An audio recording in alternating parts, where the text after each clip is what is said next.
Αγαπητοί φίλοι, σήμερα θα έχουμε την ευκαιρία να παρακολουθήσουμε δύο σύντομα θεατρικά σκετσάκια του Δημήτρη Ψαθά, ενός από τους πιο αγαπημένους Έλληνες συγγραφείς και χρονογράφους, που μέσα από το χιούμορ και τη σάτυρα ανέδειξε με μοναδικό τρόπο τις ανθρώπινες αδυναμίες και τις καθημερινές μας συνήθειες. Το έργο «Η Θέμης έχει νεύρα» αποτελεί μια συλλογή 48 εύθυμων δικαστικών στιγμιότυπων που λαμβάνουν χώρα σε μια δικαστική αίθουσα. Σταθερός πρωταγωνιστής των μικρών αυτοτελών ιστοριών είναι ο πρόεδρος του δικαστηρίου, που γελάει, εξανίσταται και κρούει συχνά πυκνά το γνωστό κόδωνα προς επιβολή της τάξης. Το σύνολο των κατηγορούμενων απαρτίζει ένα πλήθος ανθρώπων από άντρες και γυναίκες, οι οποίοι είτε για ασήμαντη αφορμή, είτε για παρεξήγηση, είτε για σοβαρά για τα τότε ήθια δικήματα, η μοίρα τους έφερε στις δικαστικές αίθουσες. Ο συγγραφέας με χαρακτηριστική λογοτεχνική άνεση αποδεικνύει περίτρανα με το συγκεκριμένο έργο ότι το χιούμορ μπορεί να σταθεί αβίαστα και χωρίς ίχνος λεκτικής ασχήμιας ή βομολογίας. Το έργο έχει και τεράστια ηθογραφική αξία, καθώς δίνει μια σαφή εικόνα του δημόσιου και ιδιωτικού αστικού ανέμελου βίου λίγο πριν την έναρξη του Δευτέρου Παγκοσμίου Πολέμου, δηλαδή το 1935 μέχρι το 1939. Στο πρώτο σκέτς, άσπρο-κόκκινο, ο συγγραφέας παίζει με τις αντιθέσεις και τις διαφορετικές αντιλήψεις των ανθρώπων. Οι χαρακτήρες μπλέκουν σε μια σειρά από κωμικές καταστάσεις, όπου το άσπρο μπορεί να γίνει μαύρο ή μάλλον να γίνει κόκκινο, εάν πρόκειται για καρπούζι, δημιουργώντας ένα ευχάριστο παιχνίδι παρεξηγήσεων και ανατροπών. Στο δεύτερο σκέτς, η τσάντα και το τσαντάκι μας μεταφέρει σε μια κωμική καθημερινή κατάσταση, όπου ένα φαινομενικά απλό αντικείμενο γίνεται αφορμή για παρεξηγήσεις, υποψίες και απρόβλεπτες καταστάσεις. Μέσα από τους διαλόγους και τις αντιδράσεις των προσώπων, ο Ψαθάς σατυρίζει με το δικό του ξεχωριστό τρόπο την ανθρώπινη καχυποψία και την τάση μας να δίνουμε μεγαλύτερη σημασία στα πράγματα από όσοι πραγματικά έχουν. Δύο έργα διαφορετικά, αλλά με κοινά στοιχεία, το αυθεντικό χιούμορ του Ψαθά. Θα μας επιτρέψετε τώρα να πούμε δύο λόγια για το γεγονός ότι υπάρχουν άνθρωποι που περνούν από τη ζωή αφήνοντας πίσω τους κάτι πολύ μεγαλύτερο από την παρουσία τους. Αφήνουν αγάπη, μνήμες και μια ζεστασιά που δεν σβήνει ποτέ. Εδώ και τόσα χρόνια κάθε καλοκαίρι αυτή η μικρή πλατεία δεν γέμιζε μόνο από τα γέλια και τις φωνές των παιδιών, γέμιζε και από τα χαμόγελα των παλιών ανθρώπων του χωριού μας. Ήταν εκεί στις πρώτες θέσεις για να καμαρώσουν, να χειροκροτήσουν, να ενθαρρύνουν. Πίστευαν στα παιδιά μας γιατί ήξεραν ότι μέσα από αυτά συνεχίζεται η ζωή του τόπου μας. Σιγά σιγά ο ένας μετά τον άλλον έφυγαν από κοντά μας. Και φέτος έφυγε και ο τελευταίος από εκείνη την όμορφη παρέα. Εκείνος που είχε πάντα μια αγκαλιά για κάθε παιδί. Εκείνος που όταν τα μικρά χεράκια δεν έφταναν, τα σήκωνε ψηλά για να αγγίξουν τα κλαδιά της μουριάς. Ίσως, χωρίς να το καταλαβαίνει, δεν βοηθούσε μόνο να φτάσουν στη μουριά, μάθαινε στα παιδιά να πιστεύουν ότι μπορούν να φτάσουν εκεί που μόνα τους δεν έφταναν ακόμη. Αυτή η εικόνα είναι ίσως η πιο μεγάλη και η πιο όμορφη κληρονομιά που μας άφησαν όλοι εκείνοι οι άνθρωποι. Να σηκώνουμε ο ένας τον άλλον λίγο πιο ψηλά, να στηρίζουμε τα παιδιά μας, να τα καμαρώνουμε, να τους δίνουμε φτερά. Γι' αυτό και η απόψινή παράσταση είναι αφιερωμένη σε όλους τους παλιούς ανθρώπους του χωριού μας που αγάπησαν αυτά τα παιδιά σαν δικά τους, τα χειροκρότησαν, τα ενθάρρυναν και στάθηκαν δίπλα τους όλα αυτά τα χρόνια. Σήμερα, έστω και για λίγο, ας νιώσουμε πως είναι όλοι εδώ, μαζί μας. Θα χαμογελούσαν, θα καμάρωναν τα παιδιά και θα τους χάριζαν το πιο ζεστό και το πιο δυνατό χειροκρότημα. Η μνήμη τους θα ζει πάντα στις καρδιές μας και σε κάθε παιδικό γέλιο που θα αντυχεί σε αυτόν τον τόπο. Αυτή η παράσταση είναι αφιερωμένη σε εκείνους που μπορεί να έφυγαν από κοντά μας, αλλά δεν έφυγαν ποτέ από τη σκέψη μας.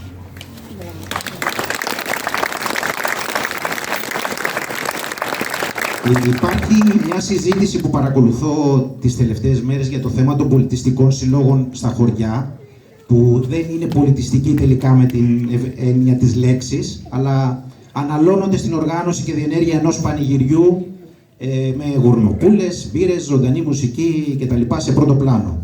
Φυσικά, και τα δεχόμαστε όλα αυτά, αλλά εδώ στο χωριό μας γίνονται πραγματικά πολιτιστικές δράσεις.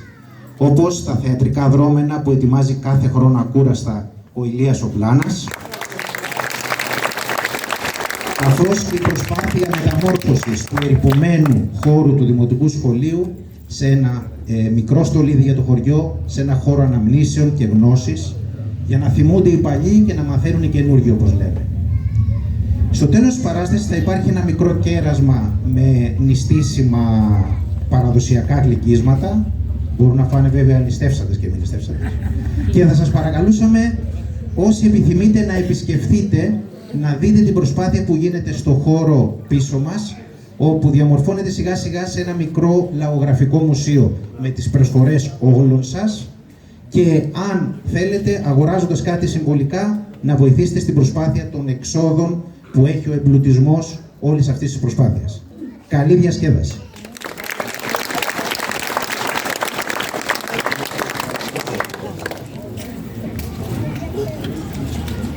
Το να αγοράζει κανένας κάθε άλλο φρούτο είναι υπόθεση απλή. Βλέπεις, ξέρεις τι παίρνεις. Το να αγοράζεις όμως καρπούζι είναι πρόβλημα. Δεν βλέπεις, δεν ξέρεις τι παίρνεις. Είναι λιγάκι τύχη. Υπόθεση ριψοκίνδυνη. Δεν ριψοκινδυνεύεις, βέβαια περιουσία, αλλά παίζει στη διάθεσή σου το καλό σου κέφι. Ύστερα από ένα καλό γεύμα, ένα καρπούζι που βγήκε κολοκύθι, σου τα χαλάει όλα. Έτσι, η πελατεία στέκεται ανέκαθεν με διστακτικότητα μπροστά στο καρπούζι. Το ζήτημα παίρνει για μια στιγμή μέσα στη σκέψη σου τη διστάση τρομερού διλήμματος. Να πάρω ή να μην πάρω. Ιδού η απορία. Ο Μακαρίτης Σέξπιρ έβαλε τον Αμλέτο του να φιλοσοφεί δραματικά, κρατώντας ένα ανθρώπινο κρανίο. Τρόπος λιγάκι μακάβριος για τους απλούς ανθρώπους. Θα προτιμούσα τον Έλληνα Αμλέτο, οικογενειάρχη και πατέρα 5 τέκνων, με κατά στα χέρια του το ολοστράγγυλο καρπούζι και να το τρίζει στο αριστερό του αυτί. Δεν είδα δραματικότερη σκηνή από αυτή. Ας το χάμω, Κύριος, στάσονται! Μην το τρίζεις, Κύριος. Είναι τόσο συμπαθής αυτός ο σύγχρονος Αμλέτος με τη σεβάσμια κοιλιά και τα μουστάκια που προσπαθεί να συνειδητοποιήσει το σκοτεινό μυστήριο του καρπουζιού. Είναι κόκκινο ή άσπρο. Είναι γλυκό ή κολοκύθι. Το παίρνει, το αφήνει, το χτυπά με το δάχτυλο και βάζει όλη τη δύναμη του μυαλού του για να λύσει το έννοημα σαν τον ειδήποτα μπροστά στη σφίγγα. Η εξωτερική εμφάνιση, αλίμονο. Δεν παίζει κανένα ρόλο στους ανθρώπους. Όχι στα καρπούζια. Εδώ βλέπεις, κύριο κάθε άλλο εντάξει, και είναι γεωδίτης. Το φαινόμενα, το ξέρεις, απατούν. Λοιπόν, περνούσε τα καρπούζια με το καροτσάκι. Γι' αυτό και η φιλοσοφία αυτή του κάρου, ή μάλλον του καροτσιού. Ο Μανάβης ήταν άνθρωπος, αγαθός καλός, αλλά και τσαναπέτης.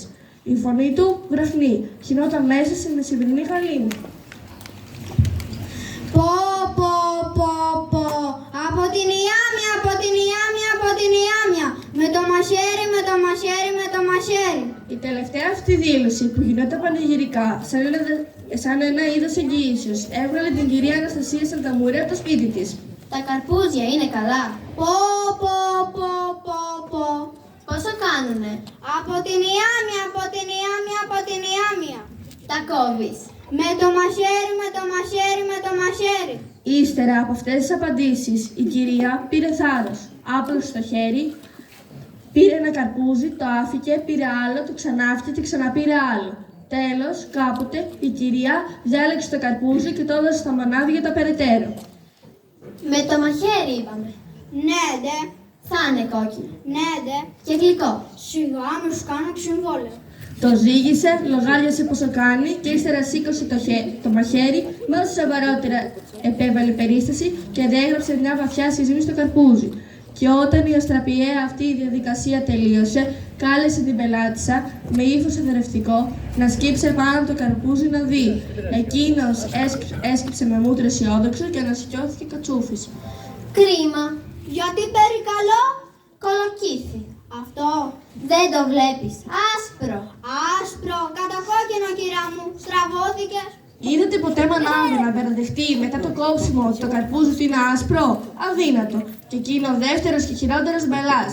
Τρελός σε βγάζει. Μπορεί να σε σκάσει για να σε πείσει ότι είσαι θεόστραβος και ότι αυτό που βλέπεις είναι κόκκινο σαν το αίμα και εσύ είναι άσπρο σαν το γάλα. Έτσι λοιπόν. Έτσι, κύριε δικαστά μου. Κι ύστερα μου λέει πως τραβώθηκα. Πρώτη φορά στη ζωή μου δηλαδή έβλεπα καρπούζι. Αν του λόγου του τα πουλάει, του λόγου μου τα τρώει, κύριε δικαστά μου.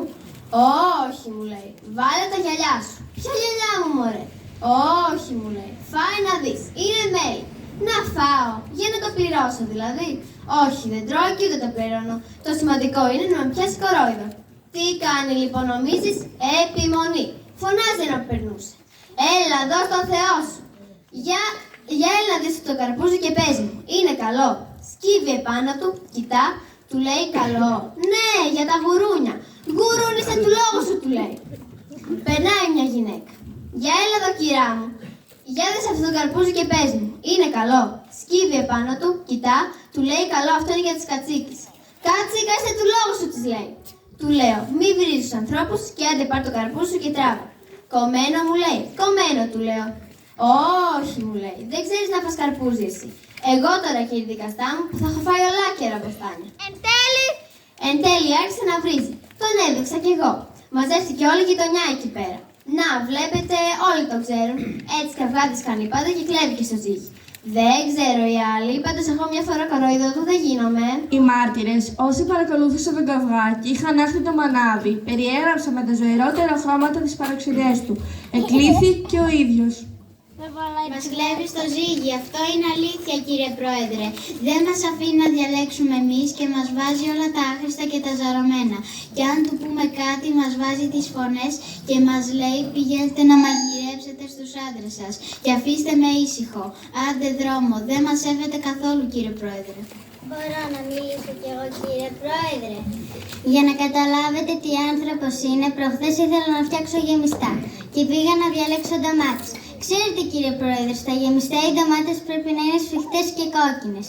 Αυτός δεν με άφησε να διαλέξω και μου έβαζε από μέσα αυτές που ήθελε αυτός. Μέχρι να τις πάω σπίτι μου, μου έλειωσαν στη σακούλα, κύριε Πρόεδρε. Και πήγα πίσω και του είπα ότι δεν ήθελα να κάνω καγιανά, γεμιστά ήθελα να κάνω. Και ξέρετε τι μου έκανε, κύριε Πρόεδρε? Όχι, δεν ξέρω. Θα μου πείτε εσείς ή θα με σκάσετε σήμερα? Άρχισε να μου πετάει τις λιωμένες ντομάτες επάνω μου. Όχι τίποτε άλλο, κύριε Πρόεδρε, αλλά φοβήθηκα να μου λερώσει το καινούργιο μου φόρεμα. Αυτό φόραγα. Αχ, δεν μου είπατε, σας αρέσει? Σταματήστε, θα με τρελάνετε πια!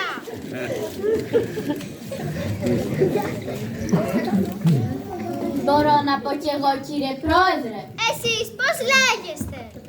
Κάθριν, κύριε Πρόεδρε. Κάθριν, τι όνομα είναι αυτό? Κύριε Πρόεδρε, Κάθριν με βάφτισαν. Τι στο καλό, μεθυσμένος ήταν ο παπάς. Εγώ, κύριε Πρόεδρε, μία μέρα πήγα να πάρω βλήτα και κολοκυθάκι. Ήθελα να τα βράσω για να τα κάνω μια ωραία σαλάτα για τον άντρα μου. Είχα πάρει και ψάρια για να φάμε το μεσημέρι. Τελείωνα, κυρία μου. Όχι, κύριε Πρόεδρε, σας τα λέω αυτά γιατί είμαι πολύ νοικοκυρά και θέλω όλα να είναι φρέσκα και νόστιμα. Τελειώνετε, αφήστε με ήσυχο. Μάλιστα, κύριε Πρόεδρε. Και ξέρετε τι μου είπε, κύριε Πρόεδρε, ξέρετε? Όχι, δεν ξέρω. Τι τα θες στα βλήτα, κυρά μου? Πάρε ραδίκια που έχω. Όχι, δεν θέλω ραδίκια, θέλω βλήτα. Και επειδή δεν είχε, άρχισε να μου φωνάζει. Και ξέρετε τι να μου λέει, κύριε Πρόεδρε, ξέρετε? Όχι, δεν ξέρω, παρατήστε με, φύγετε. Γι' αυτό τον έχεις χαζέψει τον άντρα σου από τα πολλά βλήτα που τον ταΐζεις. Ακούστε, κύριε Πρόεδρε, να λέει τον άντρα μου χαζό. Το ξέρει τον άντρα μου? Όχι, σας ρωτάω, το ξέρει? Όχι, δεν το ξέρει. Ο Θανάσης μου είναι πανέξυπνος. Ξέρετε τι δουλειά κάνει? Όχι, δεν ξέρετε. Να σας πω εγώ, κύριε Πρόεδρε. Όχι, αφήστε με, δεν θέλω να μάθω.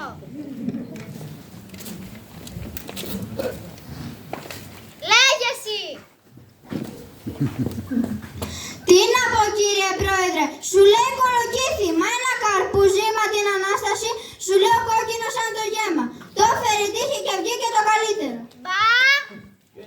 Να φάω τα παιδιά μου. Τόσο πολύ επίμενε ότι το καρπούζι δεν είναι τάξη, ώστε ο πρόεδρος ζητεί να του το φέρουν. Και είχε το θράσος να το προσκομίσει ο ίδιος. Το είδε ο πτωσματοδίκης και ασυζητητή του φορτώνει την ευθύνη του καυγά μαζί με κράτηση 24 ώρες. Και ο Μανάβης ακόμα.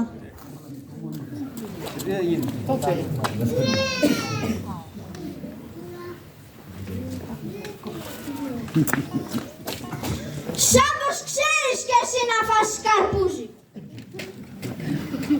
Μπράβο.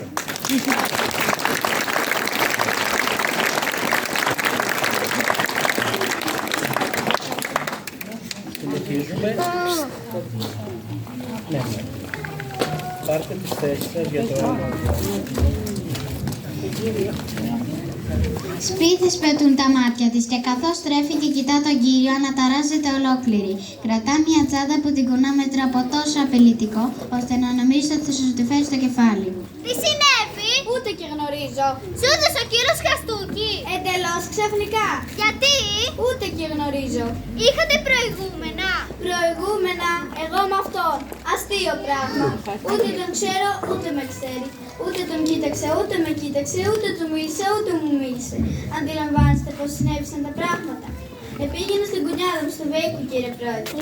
Εγώ, κατεβώ κολλάτσο. Καθόμουν λοιπόν στο τραμ και απέναντί μου, φάτσε με φάτσε, καθόταν να φτάσω, ο Παναγός. Εγώ Παναγός! Με λέει Παναγό!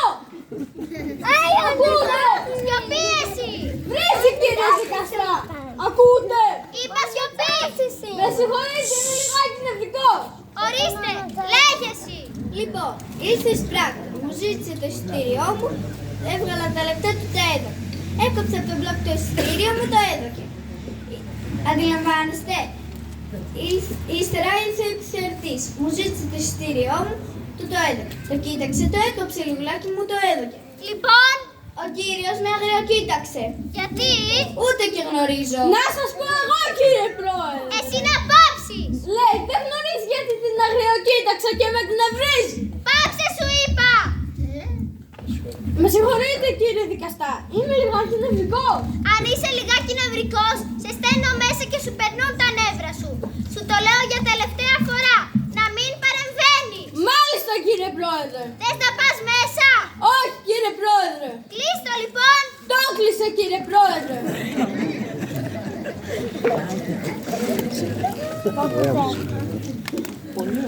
Αγαθός φαίνεται, στρογγυλοπρόσωπος και υποφέρει. Στέκεται εκεί, λίγο παραπέρα.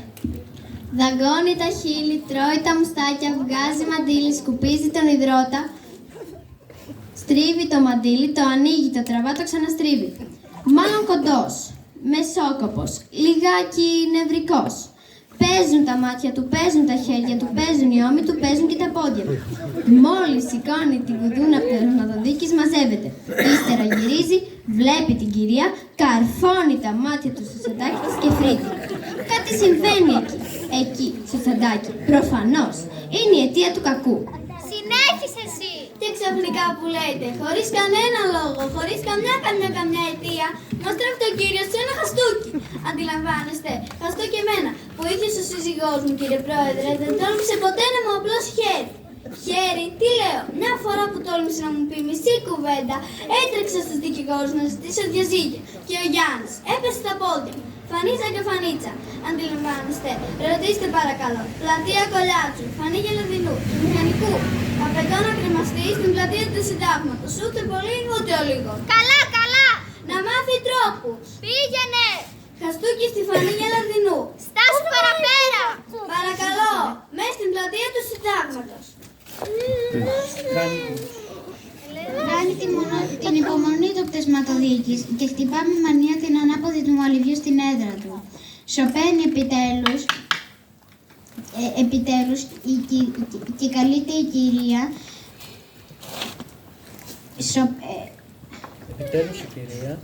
Επιτέλους η κυρία καλείται ο κύριος που δαγκώνει τα μουστάκια, στρίβει το μαντίλι για να κρατήσει την ψυχραιμία του και τα νεύρα του. Έδωσες πράγματι χαστούκι. Μάλιστα, κύριε Πρόεδρε. Την ξέρεις? Όχι, κύριε Πρόεδρε. Ώστε ομολογείς. Μάλιστα, κύριε Πρόεδρε. Τότε λοιπόν. Την έχεις δει. Την έχεις δει άλλη φορά?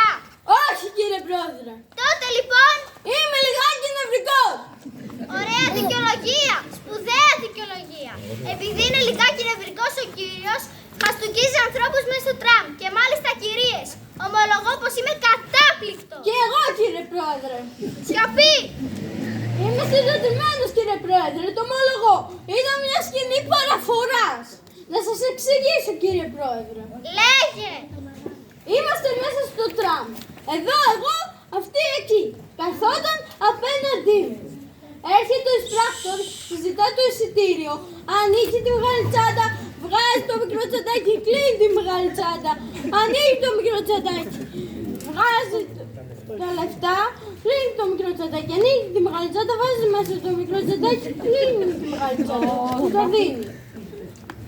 Λοιπόν, Της δίνει ο εισπράκτορ το εισιτήριο. Ανοίγει τη μεγάλη τσάντα, βγάζει το μικρό τσαντάκι, κλείνει τη μεγάλη τσάντα, ανοίγει το μικρό τσαντάκι, βάζει μέσα το εισιτήριο, κλείνει τη μεγάλη τσάντα, ανοίγει το μικρό τσαντάκι. λοιπόν, Της δίνει ο εισπράκτορας τα μέσα. Ανοίγει τη μεγάλη τσάντα, βγάζει το μικρό τσαντάκι, κλείνει τη μεγάλη τσάντα, ανοίγει το μικρό τσαντάκι, βάζει μέσα τα λεφτά, κλείνει τη μεγάλη τσάντα, ανοίγει το μικρό τσαντάκι. Είστε νευρικός, κύριε Πρόεδρε? Όχι, παρακαλώ, είστε! χωρίς ερωτήσεις. Θερμός παρακαλώ, κύριε Πρόεδρε. Όχι, και αν ήμουν δεν θα έφτανα ποτέ στο σημείο να καστουκίσω μια κυρία μέσα του τραμ. Τότε καταδικάστε με, κύριε Πρόεδρε. Δεν θα με καταλάβετε ποτέ. Αυτό είναι δική μου δουλειά. Λέγε, τέλειωσες. Όχι, δεν τέλειωσα. Ησύχασα που λέτε για μια στιγμή και πάλι μαύρη ησυχία. Έρχεται ο επιθεωρητής, ζητά το εισιτήριο. Ανοίγει τη μεγάλη τσάντα, βγάζει το μικρό τσαντάκι, κλείνει τη μεγάλη τσάντα. Ανοίγει το μικρό τσαντάκι, βάζει μέσα βγάζει το εισιτήριο, κλείνει τη μεγάλη τσάντα. Ανοίγει το μικρό τσαντάκι, βάζει μέσα το μικρό τσαντάκι, κλείνει τη μεγάλη τσάντα. Να σταματήσω, κύριε Πρόεδρε. Φτάσεις στο χαστούκι. Είναι παρακάτω. Λέγε, με έσκασε. Όπως έσκασε και εμένα. Τέλειωνε. Ησύχασε πάλι για 2 δευτερόλεπτα, ησυχάζω και εγώ. Αλλά πάλι μαύρη ησυχία. Έρχεται ο επιθεωρητής, τη ζητά το εισιτήριο. Ανοίγει τη μεγάλη τσάντα, βγάζει το μικρό τσαντάκι, κλείνει τη μεγάλη τσάντα, ανοίγει το μικρό τσαντάκι. Κλείνει τη μεγάλη τσάντα, ανοίγει το μικρό τσαντάκι, βγάζει το εισιτήριο, κλείνει τη μεγάλη τσάντα, ανοίγει το μικρό τσαντάκι. Βάζει μέσα το στυλ. Βάζει μέσα το εισιτήριο. Σόνι. Κλείνει το μικρό τσαντάκι. Πάψε. Ανοίγει τη μεγάλη. Πάψε, σου είπα. Το βάζει μέσα στη μεγάλη τσάντα. Αθώος, αθώος. Καλά τις έκανε.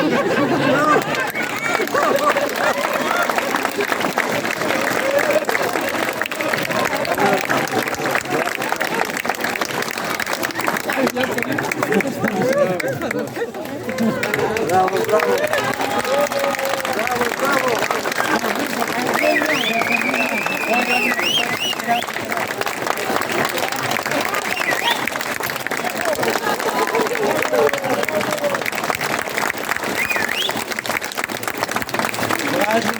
Έβγαινε.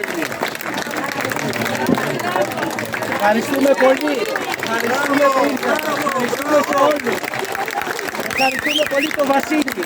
Ευχαριστούμε την κυρία Πλάνα για όλα αυτά που έφτιαξε. Ευχαριστούμε όλους που βοήθησαν. Ευχαριστούμε πάρα πολύ. Να είστε καλά όλοι. Ευχαριστούμε. Όλα τα παιδάκια ήταν τρομερά.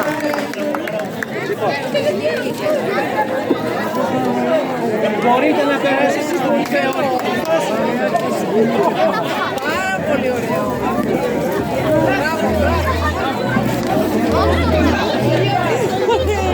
Μπράβο για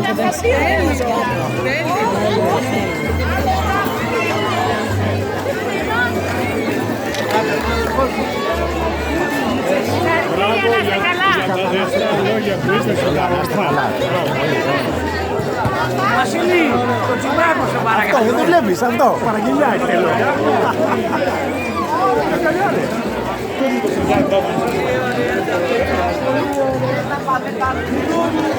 Είδες το κέντρο που